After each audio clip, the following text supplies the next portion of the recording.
হাজারীবাগে ভাগলপুর যে লেনের কথা আমরা জানি, সেখানে প্রচুর সনাতনী ভোটার রয়েছেন, অমুসলিম ভোটার রয়েছেন। আ সনাতনী ভোটারদের ক্ষেত্রে আপনার স্পেশাল কোনো দৃষ্টিভঙ্গি আছে কিনা বা কোনো পরিকল্পনা আছে কিনা? আপনাকে ধন্যবাদ এই প্রশ্নটা করার জন্যে। তারাও এদেশের নাগরিক। আমরা ইনসাফে বিশ্বাস করি। কোনো বৈষম্য, পার্থক্য আমরা বিশ্বাস করি না। এটা আমাদের আদর্শের শিক্ষা। অ্যাজ সিটিজেন, নাগরিক হিসেবে তাদের অধিকার।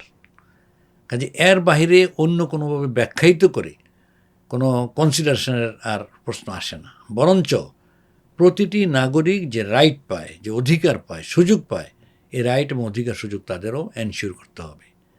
কে কোন ধর্মের, কোন ভাষার, কোন অঞ্চলের, এটা আমাদের সংবিধান, দেশের যে কালচার, এটা কাভার করে না। এটা স্বার্থান্বেষী মহল বিভিন্ন সময় এই ইস্যুগুলি তৈরি করেছে।